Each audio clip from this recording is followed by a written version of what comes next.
कभी कभी ये दिल किसी से भी लग जाता है। आखिर क्यों होता है ऐसा?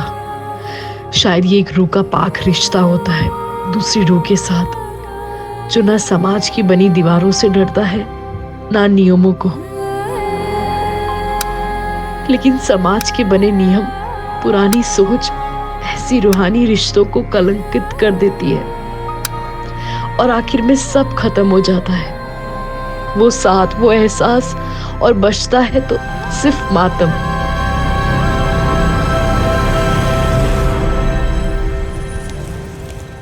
अब्दुल काका। हाँ चांद बेटा। सब तैयारी हो गई है? हाँ चांद बेटा, सारी तैयारियां हो चुकी है। डिनर में किसी भी चीज की कमी नहीं रहनी चाहिए, और हाँ, मीठे में शेर खुरमा जरूर रखिएगा। बस आधे घंटे में शीर खुरमा भी तैयार हो जाएगा। ठीक है। हेलो रुक सर। अब हमसे दूर जा रहे हैं ना, लेकिन याद रखिएगा आप कभी हमसे दूर नहीं रह पाओगे। ये तो तुम्हारी गलत फहमी है। आजकल तो सिर्फ हमें एक ही का ख्याल आता है। चलो हम बाद में बात करते हैं। सब सेट है? जी अरबाज भाई, सब ठीक है। ये हीना तबस्सुम कहाँ रह गई? हीना तबस्सुम, और कितना वक्त लगेगा? आ गए भाईजान। कैसी लग रही हूँ? भाभी, बेगम को तैयार होने के लिए थोड़ा तो वक्त लगेगा ना मियाँ? और कितना वक्त नहीं है? अब हमारी बहन को देखिए, कितना जल्दी तैयार होकर आ गई। एक मिनट, थोड़ा कॉल। हाँ। हेलो। हाँ जोया। तुम जो कर रहे हो ना चांद, इसका नतीजा अच्छा नहीं होगा। तुम्हारे लिए क्या कुछ नहीं किया हमने।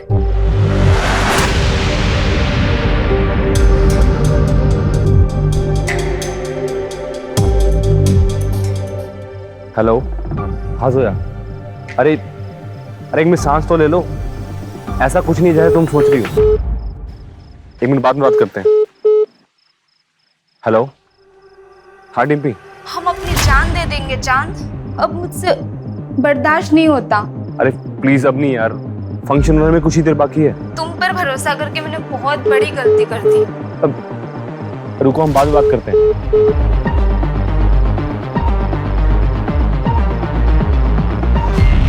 हेलो। क्या कर रहे हो? तैयार तो होगी तो एक फोटो ही भेज दो। अगर हमारे होने वाले शौहर को पता चला तो? प्लीज प्लीज प्लीज जान, एक फोटो। आपको ना थोड़ा इंतजार करना पड़ेगा। अच्छा चलो हम रखते हैं, बारात आने का टाइम हो गया है। ठीक।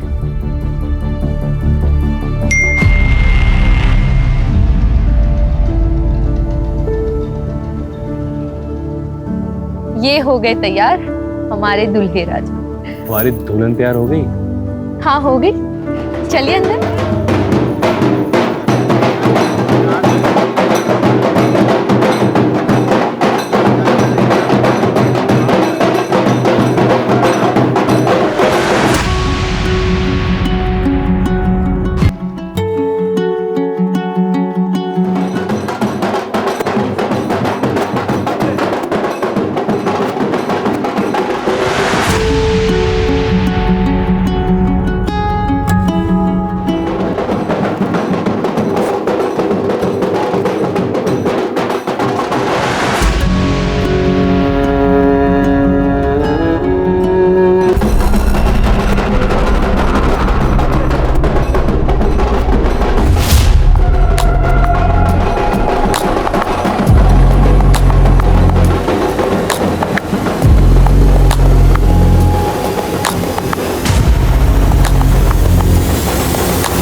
चांद भैया,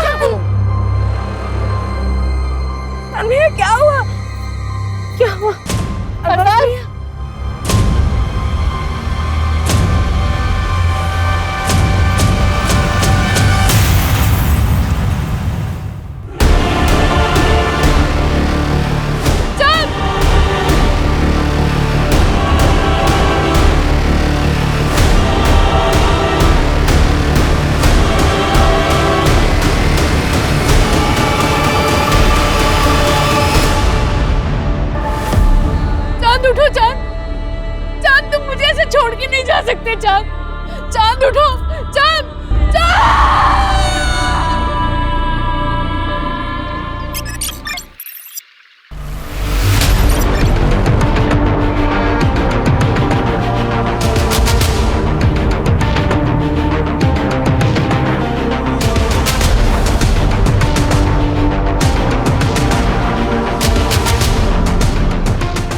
तीसरी बार तुमने अपना रिकॉर्ड तोड़ा है। Well done. थोड़ा और एफर्ट डालोगे ना तो बेटर हो जाएगा। और वैसे भी ना नेशनल के लिए बेस्ट है, लेकिन एशियन गेम में मेडल लाने के लिए ना थोड़ा अच्छे से करना पड़ेगा। सही कह रही हो तुम। आप डाइट फॉलो कर रहे हो ना, जो हमने आपको बताया था? तुम्हें पता है ना हम कितने इंटेलिजेंट हैं। अच्छा, वो कैसे? वो ऐसे कि हमने अपने न्यूट्रिशन से प्यार कर लिया। अब सारी जिंदगी फिटनेस की टेंशन खत्म। अच्छा, लेकिन हम सीरियस हैं। हम चाहते हैं कि आप अपना स्टेमिना बढ़ाओ एशियन गेम के लिए, और बहुत जरूरी है। तुम्हें मेरे स्टैमिना पे शक है तो एक बार हटो।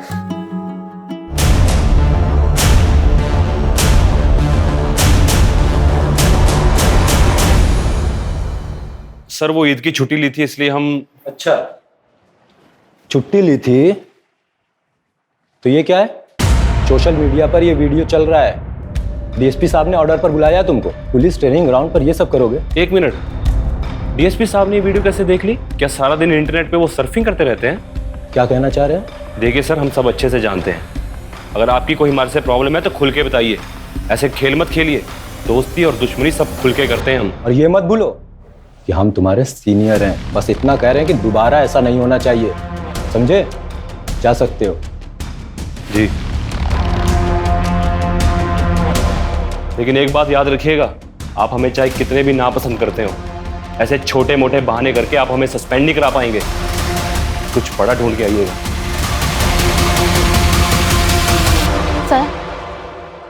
सर जी, क्या हुआ बताइए। हमारा नाम रीना है। हमारे नेशनल कॉलेज के पास एक बार है जहाँ पर कुछ लोग हमेशा नशे की हालत में लड़कियों के साथ छेड़छाड़ करते रहते हैं। उस बार का मालिक भी हमारे साथ बदतमीजी करता है। क्या नाम है बार का? पियर। इस बोतल का दाम क्या तेरा बाप भरेगा? मेरे बाप की छोड़, अपने बाप दादा को याद कर ले। वर्दी की आखड़ दिखा रहा है। तू जानता नहीं है हमको। कुछ दिन अंदर रहेगा ना तो अच्छे से जान पहचान हो जाएगी। यहाँ बार खोलकर गुंडागर्दी करता है, लड़कियां छेड़ता है। चल बाहर।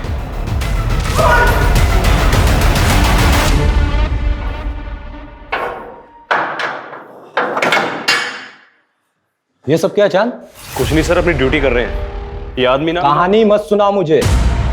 और ये मत भूलो कि ये जो वर्दी मिली है ना, स्पोर्ट्स कोटा में मिली है तुम्हें। ना तुम्हारे बस की बात नहीं है सब इंस्पेक्टर बनना। जिस आदमी को अंदर डाला है ना, तुरंत रिलीज करो। सर, इसके खिलाफ कंप्लेंट मिली है हमें। कंप्लेन मिली है?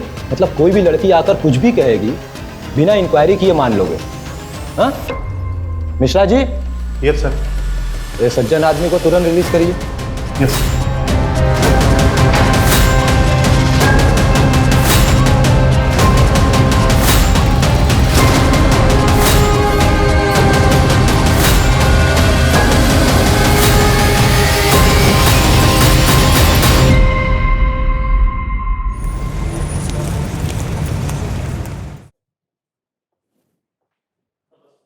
चलिए, निकलिए मेरे घर से।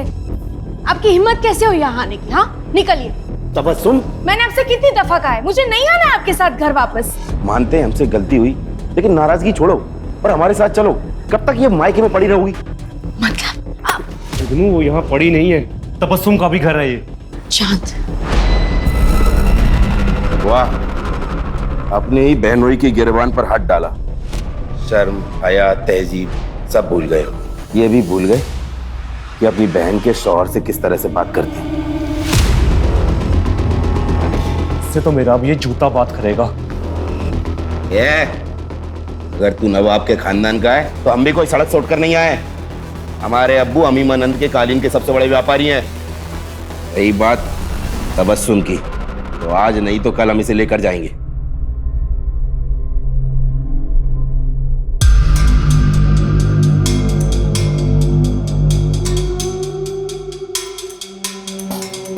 क्या है ये सब? तुम्हें इस बात का अंदाजा भी है कि हम नवाबों के खानदान से हैं? हमने ख्वाब में भी नहीं सोचा था कि हमें इस तरह की बेहूदगी देखने को मिलेगी कभी। वो लड़की न तो हमारी कौम की है और ना ही हमारी बराबरी की है। ये रिश्ता तो हरगिज नहीं हो सकता। निकाह तो हम नैना से ही करेंगे। फिर तो हमारी लाश पर से गुजर कर करना होगा तुम्हें ये निकाह। अब्बा, बुरा ना मानिएगा, पर आज दुनिया बहुत आगे बढ़ चुकी है और हमें चांद को अपने फैसले लेने का हक देना चाहिए।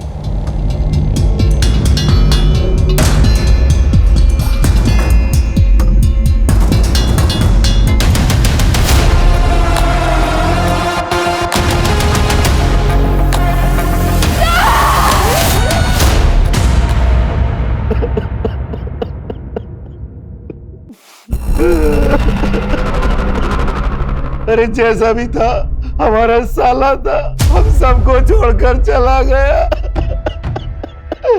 जब तक पोस्टमार्टम नहीं हो जाता हम हमारे भाई को नहीं दफनाएंगे।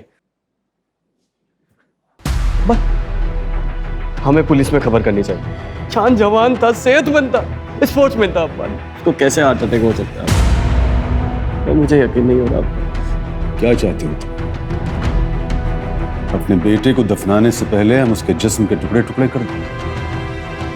डॉक्टर ने डेथ सर्टिफिकेट दे दिया है, अब किसी पोस्टमार्टम की कोई जरूरत नहीं। चलो जनाजे की तैयारी शुरू करो।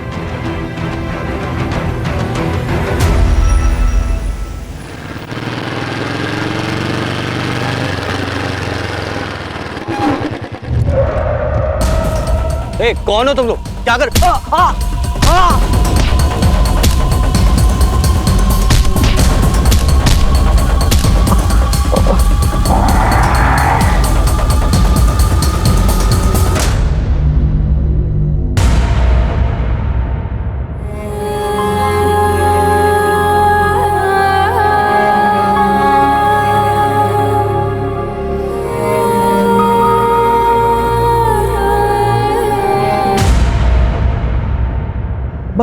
चांद को ऐसे कैसे हार्ट अटैक आ सकता है? चांद जवान था, सेहतमंद था, स्पोर्ट्समैन था। चांद को हार्ट अटैक हो ही नहीं सकता। मैं यकीन नहीं कर पा रहा हूँ। अब्बा। हाँ बेटा। अब्बा आप दिल के मरीज हैं। भाई के जाने का गम सबको है, मगर आप यूं ही ये सब सोचते रहोगे तो आप ही की तबीयत बिगड़ेगी ना। अब ये सब सोचना बंद कीजिए और ये लीजिए दवाई।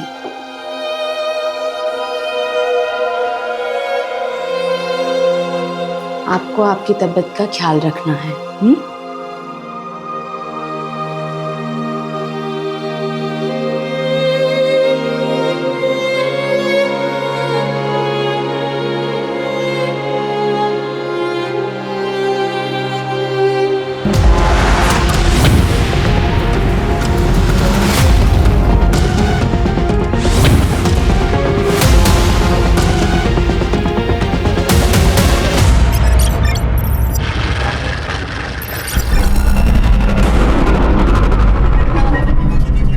जी कहिए। मेरा आज इंटरव्यू है, मुझे देर हो रही है। मुझे अगले आईटी चौराहे तक उतार देंगे? आइए बैठिए।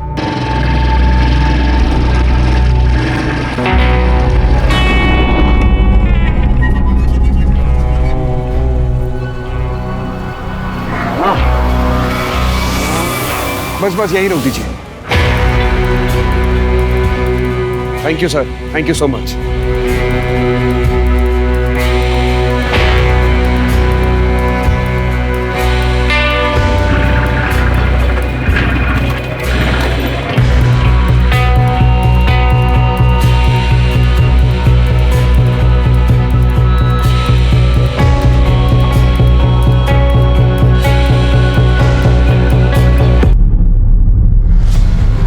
जल्दी आओ, यहाँ कोई गिर पड़ा है। भाई साहब क्या हुआ आपको? उस आदमी ने कुछ चुभाया। कौन आदमी? क्या हो गया इसको? ये बोल रहा है किसी ने कुछ चुभोया है इसे। ऐसे मुंह देखता रहेगा, इसको अस्पताल भी लेके चले। डॉक्टर डॉक्टर डॉक्टर, देखो ना इसे क्या हो गया।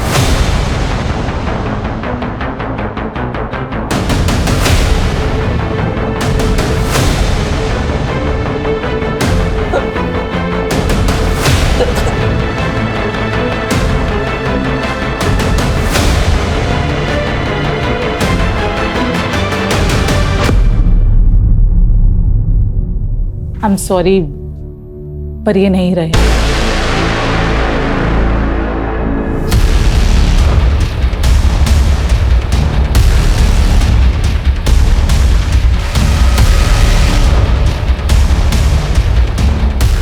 इनको किसने बुलाया? मैंने बुलाया सर, मुझे केस हार्ट अटैक का नहीं लगता है। Hello doctor. Hello inspector. Doctor Divya ने हमें फोन पे बताया था कि इनके कंधे पे कोई पिन चुभोने का मार्क है। जी यहां पर। ये कौन ले गया इनको? हमारे खेत के पास बेहोश था तो हम ले आए। सर ये इनका वॉलेट है।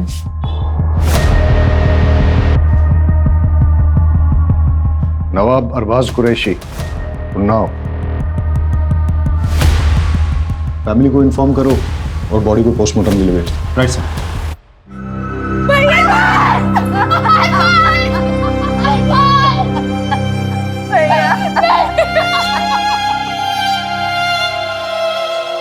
हम नवाबों के खानदान से हैं। पूरे उन्नाव में हमारी शान थी, लेकिन एक झटके में हमारा पूरा कुनबा बिखर गया। पहले छोटा बेटा चांद और अब अरबाज। हमारे अरबाज चांद से बेहद मोहब्बत करते थे। उन्हें यकीन ही नहीं हो रहा था कि चांद को हार्ट अटैक कैसे आ सकता है। अरबाज को ऐसा क्यों लगता था कि चांद की मौत हार्ट अटैक से नहीं हुई है? शायद वो अपने भाई की मौत के सदमे में था। उसकी किसी के साथ कोई लड़ाई हुई थी या दुश्मनी थी? नहीं। मैं बड़े भाई अरबाज के बारे में पूछ रहा था। जी नहीं थी। वो लखनऊ में क्या कर रहा था? उन्नाव में हमारी सीमेंट की फैक्ट्री है और लखनऊ में उनके क्लाइंट्स। शायद उसी सिलसिले में आया होगा।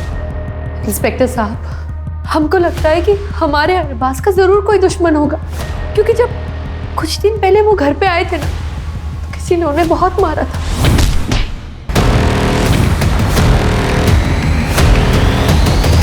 सर, जब अरबाज पर अटैक हुआ था उसी समय मैंने उससे कहा था कि पुलिस स्टेशन में आकर एक FIR कराने के लिए। सुना है नवाब साहब कि आपके ऊपर किसी ने हमला कर दिया।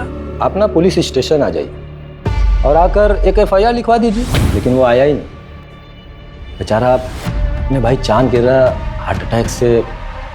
चांद एक नेशनल लेवल एथलीट था, सब इंस्पेक्टर था और उसकी फैमिली बोल रही थी कि एकदम फिट था। अब उसका इस तरह हार्ट अटैक से मरना कुछ समझ में नहीं आ रहा है। आजकल तो लोग जिम में एक्सरसाइज करते करते बेवजह मर जाते हैं हार्ट अटैक से। आप ही हैं नवाब साहब के फैमिली डॉक्टर? जी हाँ। आप यकीन से कह सकते हैं कि चांद की मौत हार्ट अटैक से हुई थी? नवाब साहब के घराने की फैमिली हिस्ट्री में दिल की बीमारी है। चांद, अरबाज, उससे पहले उनकी माँ भी 2 साल पहले हार्ट अटैक से मरी थी। ठीक है, आप जा सकते हैं। ठीक है। अर्जुन साहब, चांद के पोस्टमार्टम के साथ साथ उसका टॉक्सिकोलॉजी टेस्ट भी करवा और पता करो ये अरबाज के साथ मारपीट किसने की थी। 2 भाइयों की मौत, वो भी एक के बाद एक, और अरबाज के साथ मौत के पहले मारपीट भी हुई थी। वो ना हो इसमें कोई दुश्मनी का एंगल जरूर है। अब सवाल ये उठता है कि दुश्मन घर के बाहर है या अंदर। अरे कूद जा लल्ले, कुछ नहीं है। नहीं अनु, मैं नहीं कूदूंगा। अरे तुम्हारी ऐसी की तैसी। नहीं अनु, मत।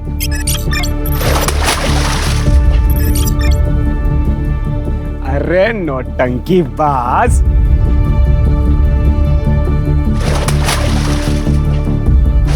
अनु, कुछ हो जाता तो। हो गई नौटंकी, कमर तक तो पानी नहीं है तुम्हारे।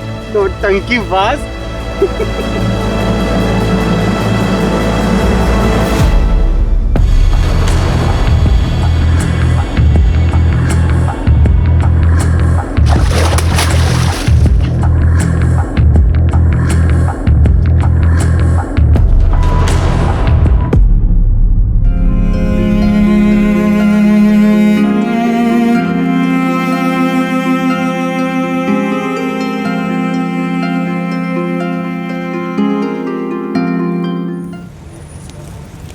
बहुत प्यार करते थे वो हमसे, लेकिन गुस्से वाले भी थे। हम उन्नाव पुलिस वालों को कह कह के थक गए थे कि चांद को हार्ट अटैक नहीं आ सकता है। हम खुद पेशे से न्यूट्रिशनिस्ट हैं। उनके खाने पीने में कड़ी निगरानी रखते थे हम। अभी अभी आपने बताया कि वो व्यवहार से थोड़े गुस्सैल थे, तो उनकी किसी के साथ कोई अनबन जिसके बारे में आप जानती हैं? शायद हमारी शादी, हम दोनों अलग अलग धर्म के थे और इस शादी के खिलाफ बहुत से लोग थे। मेरे कुछ घर वाले और चांद के कुछ जानने वाले लोग। ऑनलाइन तो हमारे रिश्ते का मजाक भी बना था। ये देखिए।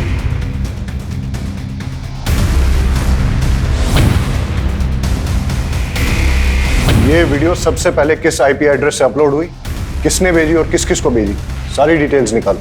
जी सर, और मैंने उस चौक पे भी पता करने के लिए कह दिया है जहां अरबाज के साथ मारपीट हुई थी। वहाँ की CCTV फुटेजेस भी मंगवा ली है, शायद वहाँ से कोई क्लू मिल जाए। सर, ये अरबाज की पोस्टमार्टम रिपोर्ट है। ठीक, जाओ। ओके सर पोस्टमार्टम रिपोर्ट के हिसाब से अरबाज की मौत हेवी पॉइजनिंग की वजह से हुई। ये भी लिखा है कि अगर ज़्यादा मात्रा में लिया गया हो तो महज कुछ ही मिनटों में उस इंसान की मौत हो सकती है।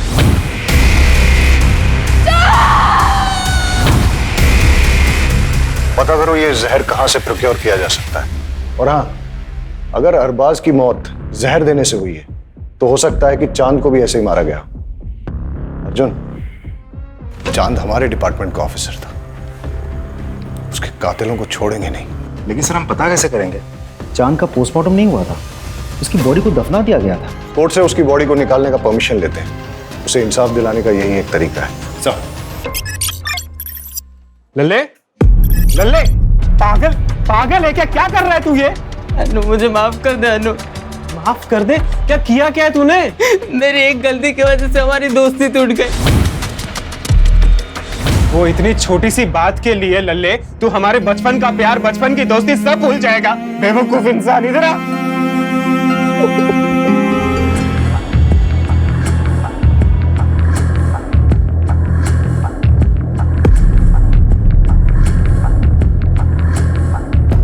तो चांद के अवशेष को निकलवाकर टॉक्सिकोलॉजी के लिए भेज दिया गया है।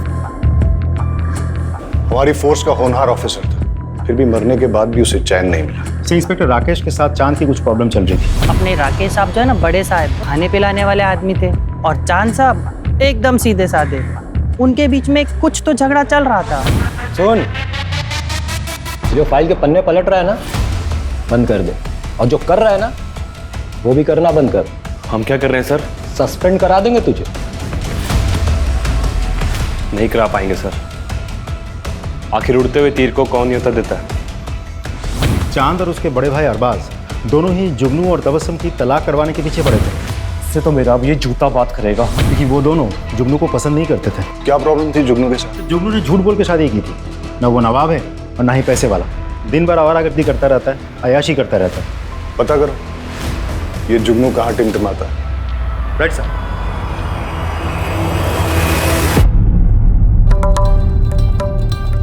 निम्मो भाई, आज ऐसा मुजरा करना कि घर जाने के बाद भी तुम्हारा खुमार ना उतरे।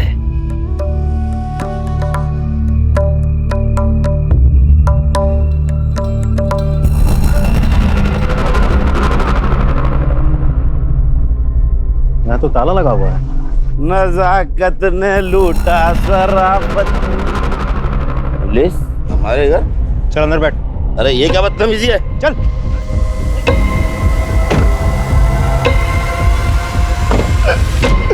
जनाब, हमने कुछ नहीं किया है, बस हमें हमारी बेगम हमारे घर में चाहिए।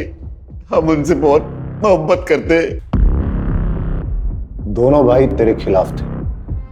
चांद जो कि पुलिस ऑफिसर था, पहले तूने उसको मार दिया, और साथ ही साथ नवाब साहब की प्रॉपर्टी का एक हकदार कम कर दिया। और फिर मौका मिलने पर उसके बड़े भाई अरबाज को भी रास्ते से हटा दिया तूने। तो तेरा तलाक भी नहीं हो सकता तबस्सुम से। अब तू जिंदगी भर नवाब की हवेली में थोड़ी शराब, थोड़ी कबाब, थोड़ी उर्दू, थोड़ी नवाजत नहीं करता रहेगा। लाहौल में लकूवत, हम उनका खून कैसे कर सकते हैं साहब?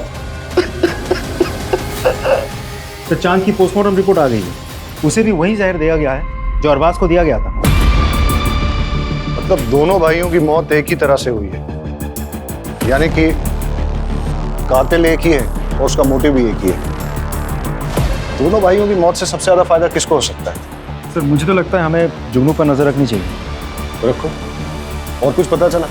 सर हम अरबाज का कॉल रिकॉर्ड चेक कर रहे थे, पता चला कि वो एक सीबीआई ऑफिसर के साथ टच में था। नाम है सदानंद भोसले। अच्छा, भोसले साहब से अपॉइंटमेंट लो, मिलते हैं।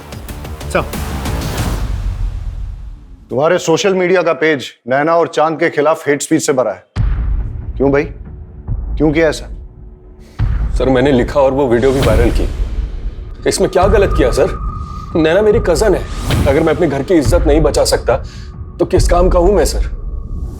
ये लोग हमारी बहन बेटियों को भड़का रहे हैं सर। इसलिए चांद को रास्ते से हटा दिया, मार दिया उसको तुमने? गुस्सा तो बहुत आता था उस पे, ऐसे देख के खून खौलता था, लेकिन मैंने उसे नहीं मारा सर। हमारे पास आई विटनेस है जिसने तुमको चांद के साथ लड़ते हुए देखा है।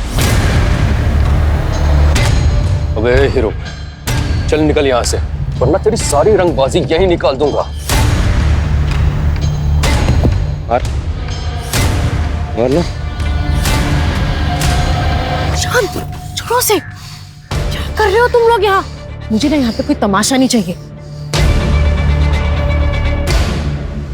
बैठो। सर, उन लोगों के साथ कुछ भी होता है तो पूरी दुनिया ह्यूमन राइट्स के नाम पे खड़ी हो जाती है।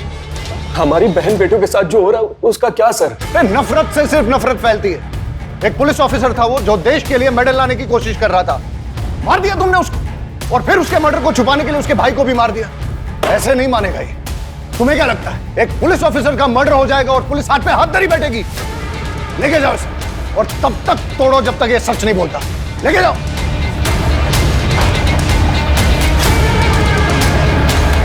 सर, खबरों से पता चला है कि अरबाज के मौत से पहले उसके साथ जो मारपीट हुई थी वो बबलू के आदमियों ने की थी। उठा के लाओ बबलू को। साहब, हमने यार बस आपको मारा था साहब, लेकिन उसने हमें पैसे दिए थे साहब मारने के। उसने? किसने? जुगनू मियां ने साहब। अरबाज को पिटवाया तूने?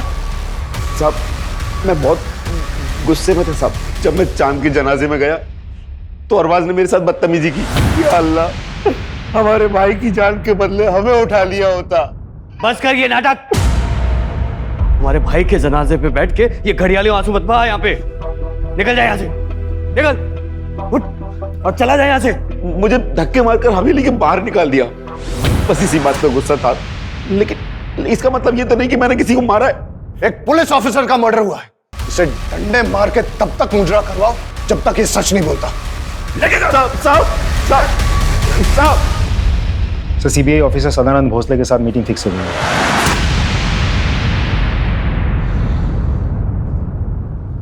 अरबाज ने मुझसे बात की थी। वो चाहता था कि उसके भाई के मर्डर की इन्वेस्टिगेशन सीबीआई करे, लेकिन सीबीआई ऐसे किसी केस को कैसे ले सकती है? मैंने उसे लोकल पुलिस स्टेशन में जाकर एफआईआर दर्ज कराने की बात की थी। सब इंस्पेक्टर चांद का मर्डर केस काफी पर्सनल है सर हमारे लिए। एक पुलिस ऑफिसर को मारा गया और उसके बाद उसके बड़े भाई का भी मर्डर किया गया, और अभी भी हमारे हाथ में कोई ठोस कड़ी नहीं लग पाई। Anyways, thank you.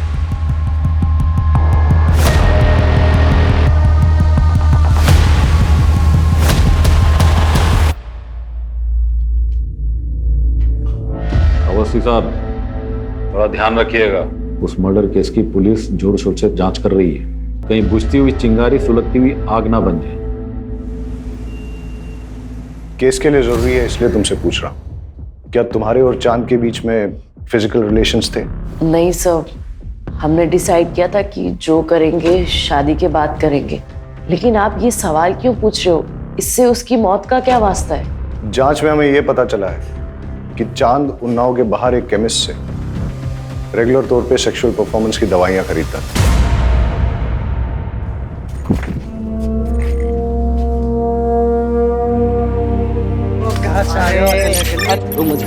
हमसे भी तो बात कर लो। क्या कर रहे हो? अरे ये तो पहनना भूल ही गए। इधर आओ। अरे इधर आओ।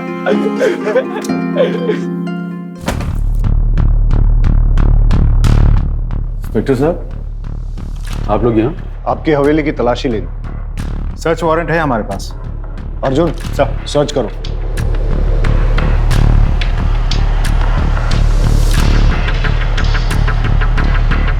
और कितनी तकलीफें पहुंचाएंगे हम? जाइए यहाँ से, अकेला छोड़ दीजिए हम सब। बंद कीजिए ये सब। आपके दोनों बेटों की हत्या हुई है और आप चाहते हैं कि हम इन्वेस्टिगेशन बंद कर दें?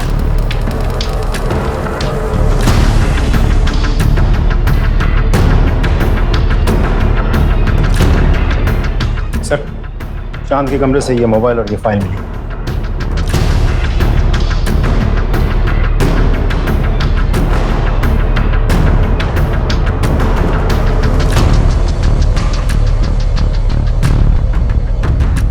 इंस्पेक्टर राकेश अवस्थी से मिलना पड़ेगा। आपका चांद के साथ कोई प्रॉब्लम चल रहा था तो आपने उसे मरवा दिया, और फिर इस मर्डर को छुपाने के लिए चांद के बड़े भाई अरबाज को भी मरवा दिया। ये सब बकवास और बेकार की बातें हैं। ये डॉक्यूमेंट्स देखिए। चांद ने ये सबूत इकट्ठे किए थे कि 6 महीने पहले एक लड़के को आपकी कस्टडी में टॉर्चर करते हुए आपने उसे मार डाला।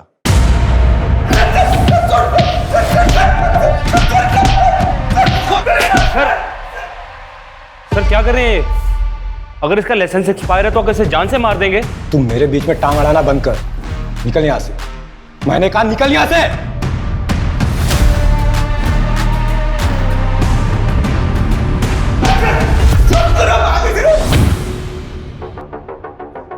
नहीं सर, किसी ने उसे हाथ भी नहीं लगाया था। नॉर्मल पूछताछ के दौरान उसका अपेंडिक्स बस्ट हो गया और सेप्टिसेमिया की वजह से उसकी मौत हो गई।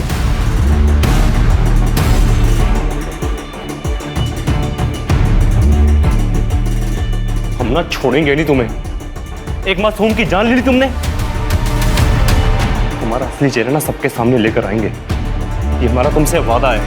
हम आपसे बहुत इज्जत से पेश आ रहे हैं, तो ये मत भूलिएगा कि हम आपके बराबर के ऑफिसर हैं। सीमा लांगी या लांगने की कोशिश की तो बात डीएसपी तक जाएगी।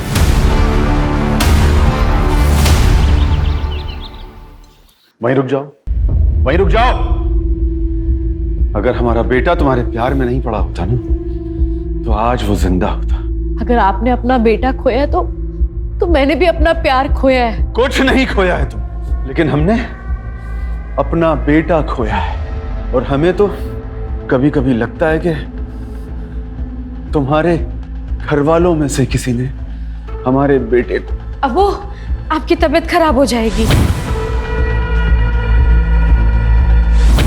आपको जो लगता है लगता रहे, बाहर के लोगों को भी ना बहुत कुछ लगता है। आपने तो चांद का पोस्टमार्टम भी नहीं होने दिया ना। बदतमीज, निकल जाओ यहाँ से। अबू संभालो, अबू संभालो अपने आप को।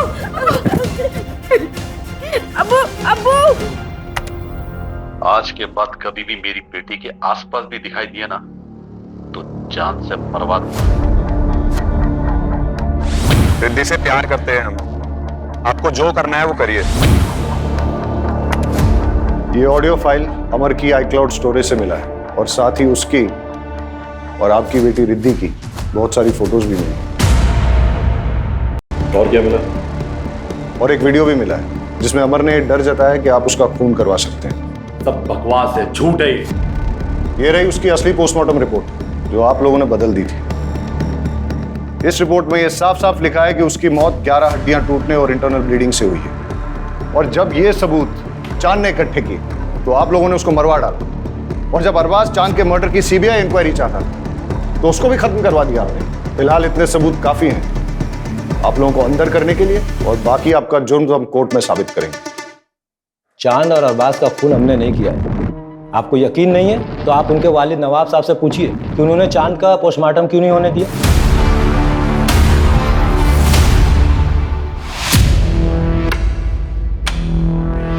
कैसे हैं इकबाल साहब? ठीक है। अभी हमें जब पता चला कि इकबाल साहब को हॉस्पिटल लेके आए तो हमने सोचा कहीं इनके साथ भी ऐसा ही तो नहीं हुआ जैसा इनके बेटों के साथ। नहीं सर, नवाब साहब को सिर्फ दिल की बीमारी है। नहीं, उनकी जो लेटेस्ट रिपोर्ट्स आई है उसके हिसाब से लग रहा है कि बहुत दिनों से उन्होंने अपनी दवाई नहीं ली।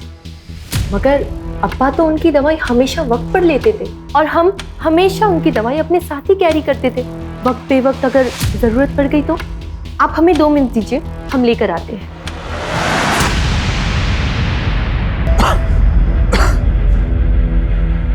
नवाब साहब, एक बात हमारी समझ में नहीं आई, आपने अपने छोटे बेटे चांद की बॉडी का पोस्टमार्टम क्यों नहीं होने दिया? बचपन से जिसे दिल से लगाकर पाला, पोसा, बड़ा किया, उसके टुकड़े कैसे होने देते?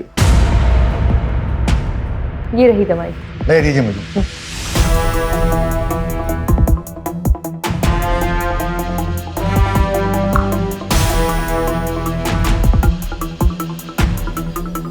सर ये तो शुगर है, चीनी है ये।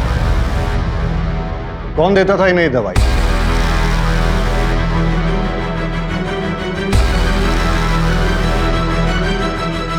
तुमने अपने अब्बा को मारने की कोशिश की, क्यों किया तुमने ऐसा? प्यार करते थे हम किसी और से, मगर हमारे अब्बू ने हमारा निकाह उस जुगनू से करवा दिया।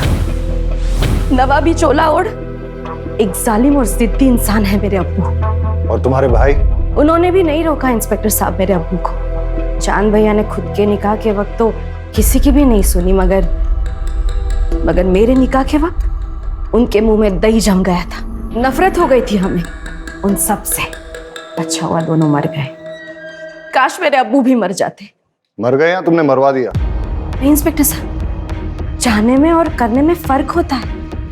हमें नफरत जरूर थी मगर हमने नहीं मारा उन्हें, सच्ची।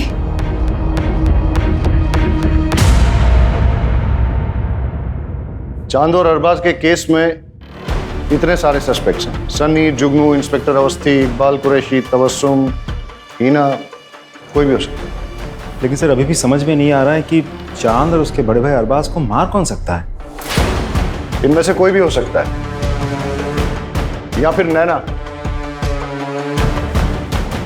क्योंकि जो जितना भोला भाला दिखता है वो उतना ही शातिर भी हो सकता है। एक काम करो अर्जुन, चांद और अरबाज के केस में ये जितने भी सारे सस्पेक्ट्स, सबकी डिटेल्स फिर से निकालो, छोटी से छोटी चीज भी चेक करो।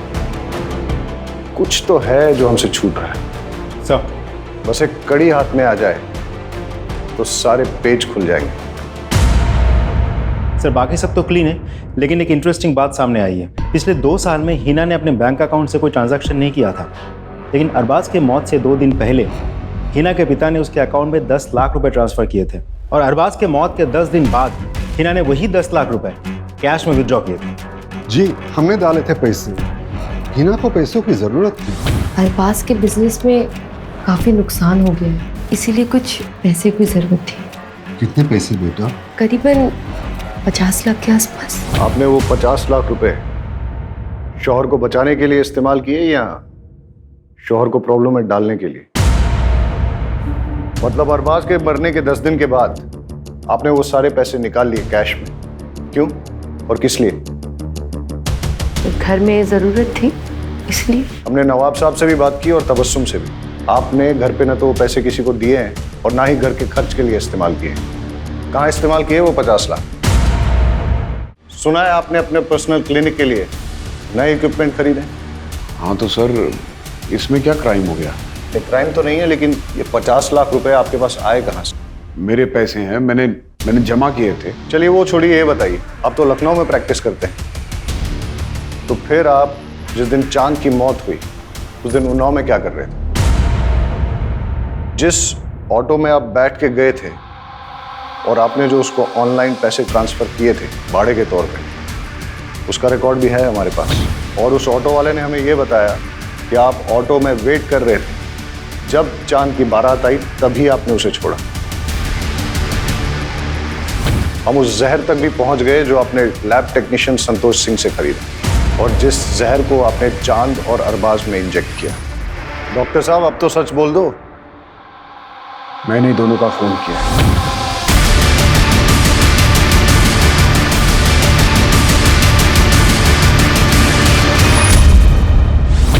सच आपको हम बताते, जब हमारी शादी अरबाज से हुई तो हम बेहद खुश थे, मगर हमारी खुशी तो सिर्फ चंद पलों की थी। शादी के बाद हमको एहसास हुआ कि अरबाज हमसे प्यार नहीं करते। हमारी शादी को 2 साल हो गया था, मगर उन्होंने कभी हमें हाथ तक नहीं लगाया। हमें उन पर शक होने लगा। एक दिन फिर अरबाज बाहर जा रहे थे, तब हमने फैसला किया कि आज इनका पीछा करेंगे।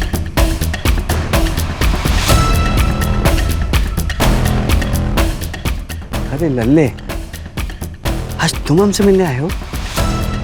हमने देखा कि हमारे शौहर एक मर्द के साथ मोहब्बत कर रहे थे। पागल है क्या तू? मरना है तुमको? आई लव यू टू लल्ले। जब तुमने मुझे एकदम से किस कर लिया था तो मैं घबरा गया था। मैं अपने आप को एक्सेप्ट नहीं कर पा रहा था मैं, पर सच बात तो यह है कि आई लव यू टू। लेकिन अनु, दुनिया हमें समझ नहीं पाएगी। हमें कुछ करना पड़ेगा। अगर मैं दुनिया के सामने मर जाऊँ तो? पागल है क्या तू? नहीं, मैं लखनऊ जाके रहूंगा। तुम आते रहना मुझे मिलने के लिए, किसी को कुछ नहीं पता चलेगा। जब हमने अरबाज से कन्फ्रंट किया तो उन्होंने हमें थप्पड़ मारा। हम पूरी तरह से टूट गए थे।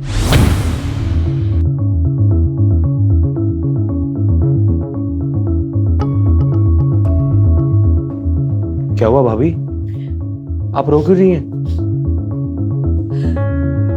तुम्हारे भाई हमसे नहीं बल्कि एक मर्द से मोहब्बत करते हैं। अरे हमको समझ में नहीं आ कि हम करें तो क्या करें। अभी आप रोइए मत। हम बेहद खुश थे। भले ही हम दोनों के बीच में एक छोटा सा रिश्ता बना हो, मगर हमने चांद से मोहब्बत की थी और उसने फिर शादी करने का फैसला ले लिया। ये तुम क्या कह रहे हो चांद? हम तुमसे प्यार करते, तुम ये नहीं कर सकते। हमें छोड़ के तुम किसी और से शादी नहीं कर सकते। हम आपसे प्यार नहीं करते, वो बस एक हमारी गलती थी। हम नैना से प्यार करते और भैया को हम और दगा नहीं दे सकते। ये आपका नसीब है।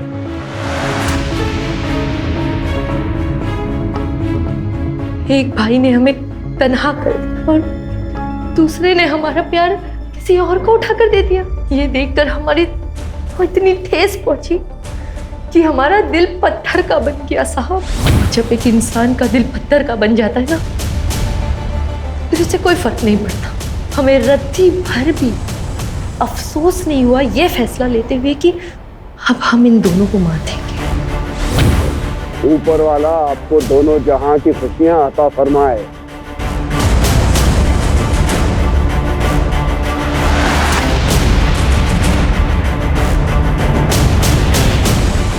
अरबाज को उसके भाई के खून के बाद तड़पते हुए देख के बहुत खुशी हो रही थी हमें, मगर अरबाज के सर पर तो अपने भाई की मर्डर की इंक्वायरी करने का भूत सवार हो गया।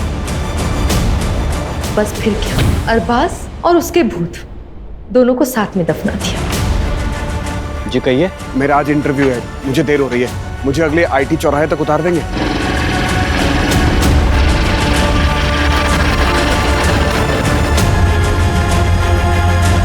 हाँ, बस यहीं रोक दीजिए। Thank you sir, thank you so much. मैं उस दिन जानबूझकर हॉस्पिटल देर से पहुंचा। अगर हॉस्पिटल में मेरी आरएमओ डॉक्टर दिव्या ने अरबाज के कंधे पर निडल का घाव और वो खून की बूंद नहीं देखी होती, तो अरबाज की मौत भी हार्ट अटैक ही साबित होती।